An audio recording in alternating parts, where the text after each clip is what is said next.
All right. So this video, I hope will be pretty quick, but this is going to be about how to honestly just stay organized or how I stay organized and just helps. Like, I think I went over a little bit of this or probably maybe most of this in the very first video about the agent fundamentals in this series about staying organized, right? Or sorry, just like the day to day on what it is that we do, right?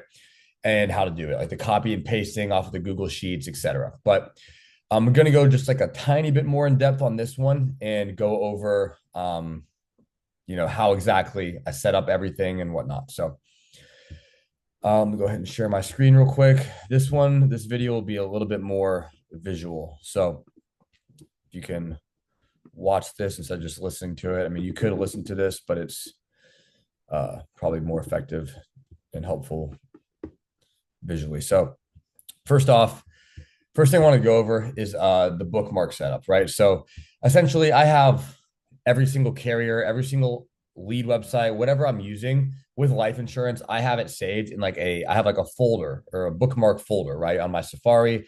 I have obviously the FEX quoter, the agency Notion. I even still have Excel on there. I should probably delete that. I have an age calculator, but you don't need that anymore. You just do it in the quoting tool. The Mutual of Omaha, Surcon, which is where I buy or get the print off of the state licenses that aren't on NIPR. They're all on Surcon. It's like $15 a year to download them so you can have them to send to your clients.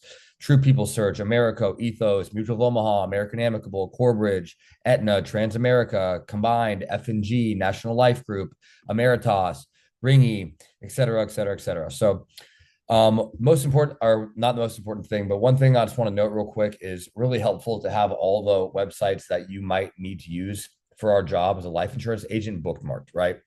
That way you can obviously get to it as quickly as possible. That's probably common sense, but just, and then tabs to be open during selling. So while I'm dialing, you totally can do this job off of one computer. I have a MacBook and an iPad, so I'll use both and have my tabs on my iPad and then the Discord on my laptop. But you can just totally use one, of course. Tabs you need to have open or should have open, in my opinion, while you're actively dialing and selling is the FEX quoter. Of course, we don't use. Let me make a better example here.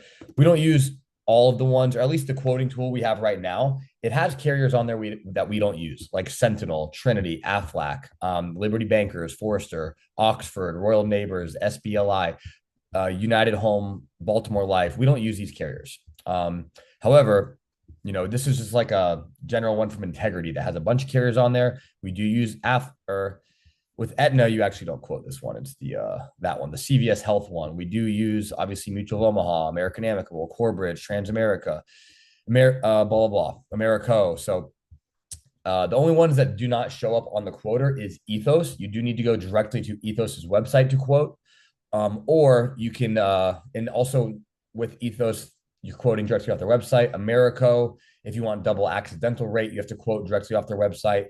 Transamerica, IUL, same thing. And then mostly for IULs, of course, you're quoting directly off the website. That's just an FEX or final expense quoter. Then I have a tab pulled up for the routing number. So while I'm talking to a client, I can just change this right here, delete this, and then type in the name of the bank and a new state and pull it up and find the routing number really quickly. I'm not going to log in right this second, but I have my Ringy tab. I have True People Search. I have the Mutual Omaha IUL Express pulled up. And then obviously you'll have like your lead sheets pulled up, right? As far as tracking policies and tracking your clients, what I do is whenever I sell a client, I put them down in my phone as a life customer. So let me find a recent customer. So for example, when I save somebody's contact information, I put their name in there and I put life customer. So if it's ever calling me, it's going to say the client's name, and then it's going to say life customer. So I know it's not just like a lead, because obviously you're going to treat that conversation a little bit different for somebody you haven't sold yet versus somebody you already have. And then also, it's a really good idea to mark your Google Sheet green.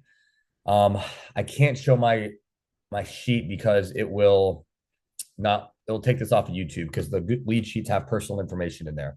However, when I sell a client on the Google Sheet, always mark it green. And then what I'll typically do is I'll put in there in the last column where you would put like 3X or told me no or cooked or whatever you'd put in there. I'll mark the whole lead thing right here green. and then I'll put sold $100 a month, Corebridge, 10K coverage. You could even put in, I don't really put the date because the lead has the date, but I just put that, mark that lead green. So that way, if you're ever giving out leads to your agents in the future, you're not giving away leads that have already been sold. So always mark your leads green. That way, if you're ever copy and pasting leads and dropping them to your agents one day, the leads that never answered you or whatever, you don't want to be giving them leads that you already sold. That wouldn't be good for you, and it definitely wouldn't be good for them either. So don't do that. And then also have some sort of organization method. For me, I used to use my notes, and from every week from when I started, you can see the clients I sold each week and their, the monthly premium, and then what carrier I used, etc. And then the effective date. So I just have every single week, the week of whatever, how many policies I sold that week, the monthly or the annual premium, the carrier, and then the effective date of that policy. And if there's ever an issue with it, like they cancel, I'll put an X. There's a voice center or some sort of initial premium fail, I'll put that there. Some of these I may have fixed and just not taken off there. Some of them I may not have. But obviously that's what I do, is my method is put like an exclamation. I put an exclamation point if it's that account is in need of help, and then an X if they just called me and they canceled and I couldn't save it. Also, I'll have like this little script right here, which if you guys don't have this, obviously you probably do. We probably sent it to you, but if you don't, let us know, or you can also just look at it and type this out yourself. But whenever we get a client approved, I text them this message right here. And obviously I'll change the policy number, the carrier, and the effective date, depending on the client. And sometimes take out double accidental if I don't quote that. But this is what I do. I send them this text message right here with a picture of the completed application that shows the policy number and blah, blah, blah. And then if you have a list of recruits, obviously you can put that in there. It's just good to stay organized, And then I also keep all my state licenses. So for example, with every single state, I have a little state license folder for. And that way, whenever I need to send my state license to a client while I'm on the phone, I can easily just, it's easier to show on the phone, but you can just copy it, and then paste it in your text messages as you text it to a client. Also too, if you want to also do like a way to track policies, have like a separate Google sheet where you copy and paste the lead or enter in the information in more detail in the Google sheet. That's totally fine as well. Really, whatever method works for you. I just liked my notes. Carrier logins and writing numbers, I also keep track of in my notes. So here's, American Amicable, Ethos. Actually, I'm not going to show all these on camera, but you get the gist. I like to keep track of all of these as well. So for example, in that F&G folder or in the NLG folder, I'll have my writing number, the email I use for that carrier, my password for the login. If there's like security questions, even, I'll put those in there just in case I forget. And obviously your writing numbers in those as well. Keeping up with your emails in this job is really important. I recommend from the very beginning, everybody has like a separate email just for life insurance where all of your work stuff comes into one email. So that's a really good way to do it, and just keep track of it. Again, I went over this in the first video, but don't waste a lot of time during the day when you could be making money on things that you could do while you're not dialing, right? So if it's like responding to a carrier, obviously keep an eye on it. If you have premiums lapse, you want to try to fix them, you want to call the client and try to get the policy on the books, but just try to do that outside of dialing hours. We have the Discord. So the Discord is actually kind of has everything in it, honestly. And we have the new agent resource PDF that we send out as well, which has links to everything and a bunch of stuff on there as well. But this is the Discord. So right now we're dialing in the A-team breakout room chat. This is like the general team chat. If you have questions, and you can obviously, we still have the group text going with the A-team group text, obviously that's the quickest way, just ask them there. But also can ask questions in here as well.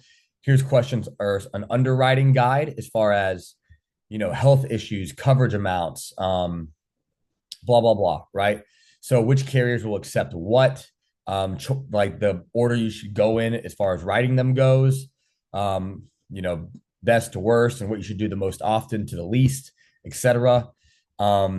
daily leaderboard, weekly leaderboard, November leaderboard. And this is only tracked by if you actually put your sales in the daily sales chat, right? So whenever you make a sale, like Juan today, right?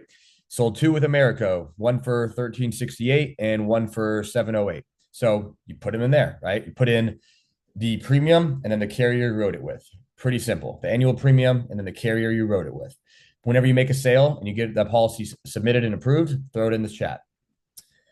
The breakout rooms. And then under here, this is the announcements tab. Definitely keep an eye on this because this is when they send out the team calls, the times, reminders, the link, if there's a passcode, etc. Here's again just other things to bookmark, right? All the things that I just said to have tabs open for, basically, essentially, right? The family first dashboard, even producer bonuses, just little links and stuff that you might need. How to set up this is just for your carrier login to keep everything organized. So you can copy and paste it and just put it in OneNote. How to fix your spam if your number is marked as spam, carrier contact information, phone numbers, emails, underwriting, application help. You kind of get the gist, but there's a lot of them. I don't really think I need to go through each and every one of these. Even like there's a voicemail script in here. Mahmoud's obviously done a really, really good job of setting this up. Potential recruits, like what to send them, things like that, right? What to expect your first 90 days, like good little training videos for your recruits, a new agent checklist, what to do as soon as you pass your life insurance exam, the carrier compensation pay schedules, the compensation rate, VP producer bonuses. So all this stuff is in the Discord. Right. So definitely look through the Discord. And then last thing to hit real quick is just our text group chat. Right now we have our if you're watching this video, right, when I make it, we have our A team text message group chat, but eventually that'll probably not have enough room. I think there's like a 30-person limit on that. So eventually we'll have to pivot out of using the text message. But for right now, keep an eye on the text group. And if you have questions, just go ahead and ask in there.